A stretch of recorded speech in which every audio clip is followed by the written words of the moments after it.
Bom dia, Hugo. Muito obrigado por teres aceito este convite da Assist para esta conversa sobre tecnologia, 5G, ambientes inteligentes, IoT, todas estas temáticas que hoje em dia são muito importantes.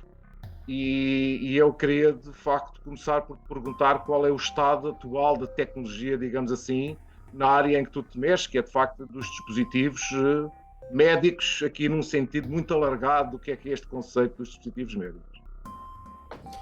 Muito bem, bom dia Luís, e agradeço desde já o convite, não só a título pessoal, como foi gentilmente remetido pelo Luís, como também indiretamente pela Assist. Para mim é sempre um prazer falar sobre o trabalho que temos vindo a desenvolver e portanto é com muito gosto que dou o nosso testemunho aqui hoje. Portanto, a nível do estado atual das tecnologias, nós temos uma adoção cada vez maior das tecnologias móveis e de comunicações na área da saúde e na área dos dispositivos médicos em particular, que é essencialmente a área em que nós temos vindo a trabalhar. Esta adoção foi muito potenciada pela pandemia, curiosamente.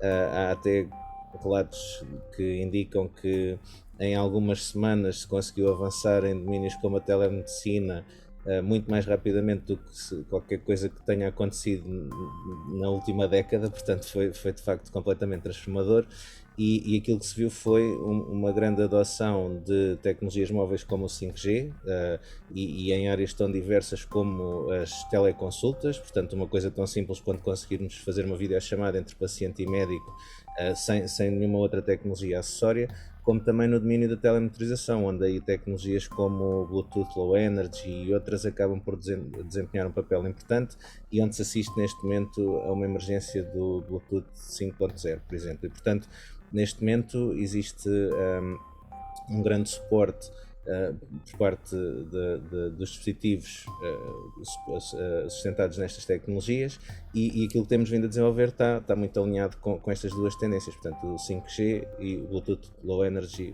atualmente. Nós aplicamos este tipo de tecnologias numa área que hoje em dia acaba por estar muito difundida, que são os wearables ou vestíveis em português. Portanto a utilização de tecnologias de monitoração do estado de saúde em formatos que são usados numa base muito regular por parte dos utilizadores, sejam em relógios de pulso, faixas de peito, t-shirts inteligentes. Portanto são todos estes formatos que acabam por hoje em dia estar bastante disseminados. Contudo, temos assim alguns novos desenvolvimentos na calha que penso que teremos a oportunidade de falar mais à frente, dado que estes dispositivos chamados vestíveis têm limitações de usabilidade, praticalidade e até algumas limitações ambientais que não são negligenciáveis e às quais nós temos estado muito atentos.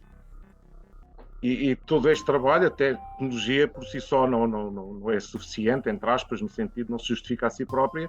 Há um grande impacto económico e mesmo social daquilo que vocês têm vindo a desenvolver, não é? Uhum. Exato, precisamente. Se nós pensarmos que o paradigma que era vigente até há relativamente pouco tempo atrás se baseava no contacto presencial de um doente ou de alguém que necessitava de algum tipo de monitorização do seu estado de saúde com o médico, não é? Portanto, a pessoa tinha que se deslocar a alguma instalação física para poder ser avaliado e monitorizado. Aquilo a que se tem vindo a assistir e que hoje em dia está relativamente estabelecido é uma mudança radical do paradigma, onde neste momento os cuidados de saúde estão completamente desmaterializados em certa medida, não é? Obviamente as tecnologias móveis não substituem totalmente os equipamentos hospitalares, mas ainda assim, desde a imagiologia, portanto hoje em dia já existem alguns desenvolvimentos até bastante estabelecidos na área da ecografia portátil, onde as pessoas podem utilizar o seu telemóvel para fazer pequenos exames de imagiologia, mas até a monitorização de sinais como o eletrocardiograma, que neste momento está perfeitamente suportado no Apple Watch, só para referir um exemplo bastante popular, e que é inclusive um dispositivo médico certificado, portanto já tem uma credibilidade associada àquelas medições. nós vemos que de facto estas tecnologias têm um papel completamente transformador. Só, por exemplo, no domínio das doenças cardiovasculares, que a nível mundial são ainda hoje a principal causa de morte em todo o mundo, afeta países desenvolvidos como países em desenvolvimento, mais até países em desenvolvimento pelo acesso mais limitado a instalações de cuidados de saúde.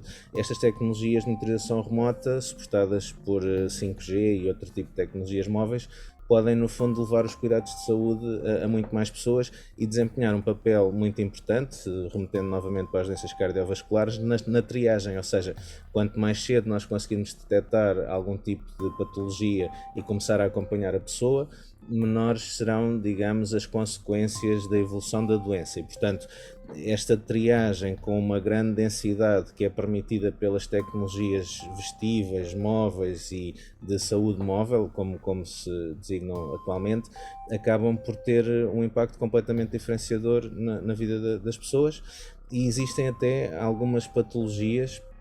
Portanto, eu dei o exemplo das doenças cardiovasculares, mas, por exemplo, as doenças do foro da saúde mental são, digamos que a segunda causa de incapacidade, a segunda maior causa de incapacidade a nível mundial e têm um estigma associado até à presença física num determinado local. Se nós pensarmos, por exemplo, que um doente com depressão ou com alguma outra doença de foro psicológico acaba por ter uma carga, um estigma associado à ida ao hospital e que utilizando tecnologias móveis, nomeadamente videoconsultas e outro tipo de tecnologias virtualizadas, acaba por nem sequer necessitar dar esse passo, há todo um novo leque de oportunidades que se abre para os doentes e que no fundo podem ser transformadores naquilo que é a sua vida diária e a forma como são acompanhados.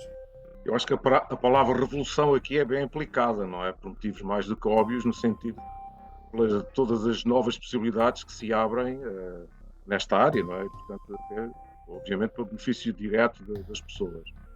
E no futuro, o que é que nós podemos esperar, digamos, do lado da tecnologia, voltando à tecnologia? O que é que nós podemos esperar num futuro relativamente próximo do lado da tecnologia? Uma das tendências que se tem vindo a assistir, e aqui faço assim um pouco o disclaimer de que é uma opinião relativamente influenciada pelas linhas de trabalho mais recentes em que nós temos vindo a desenvolver alguma atividade, acaba por ser talvez a desmaterialização dos próprios dispositivos de medição. Se nós pensarmos que as tecnologias móveis, e aqui estou a pensar no 5G, no Bluetooth 5.0, em coisas como os SIMs eletrónicos, não é? As tecnologias móveis e de comunicação acabam por, neste momento, ter um custo relativamente residual comparativamente com aquilo que era há não muito tempo atrás.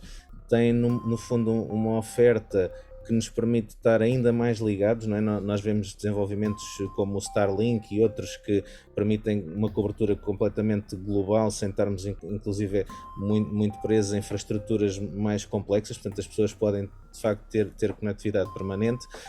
Aquilo a que se pode assistir será a um crescimento destes dispositivos vestíveis, mas como falei ainda atrás, estes dispositivos acabam por ter algumas limitações. Vamos pensar, por exemplo, para uma pessoa poder ser monitorizada com este tipo de dispositivos, para já tem que possuir possuindo tem que se lembrar de utilizar.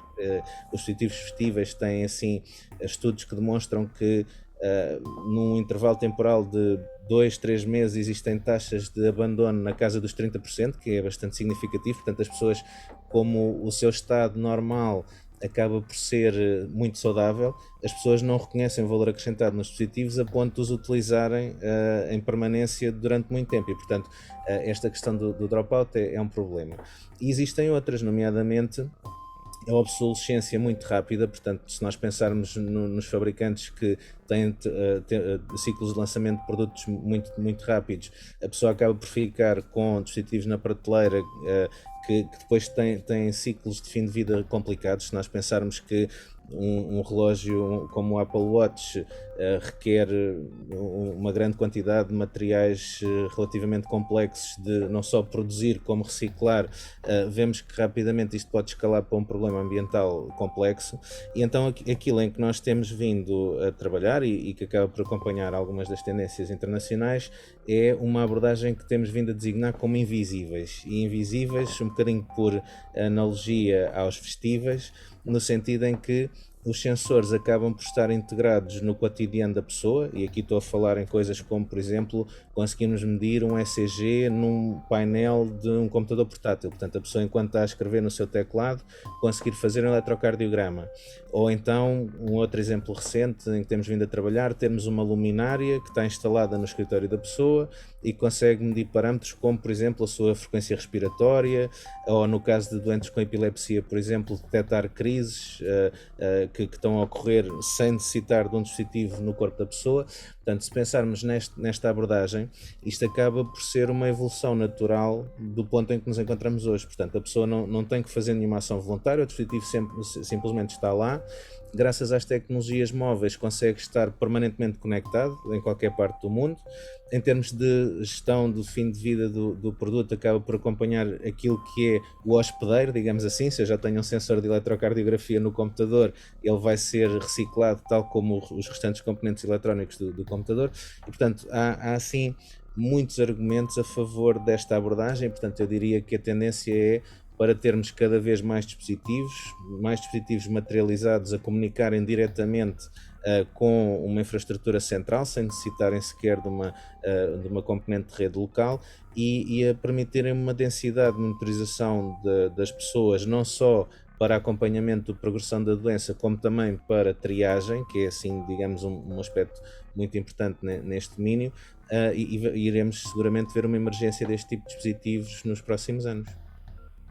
Mas espero bem que sim, porque não tenho dúvidas para que a tendência é essa, e aliás, a incorporação até de sensores e atuadores, inclusive nas roupas e em tudo o resto, já existe hoje em dia, não é? Os sapatos e tudo isso. Portanto, é uma questão de banalização da tecnologia e depois da sua aplicação, obviamente, também. Todas estas áreas que eu falo. Hugo, muito obrigado por teres aceito este convite mais uma vez. Eu acho que foi excelente. Nós temos esta visão das aplicações médicas, dos vestíveis, como acho que é uma boa tradução dos wearables, de facto. Muito obrigado e até uma próxima oportunidade. Obrigado. Obrigado, até uma próxima. Cumprimentos.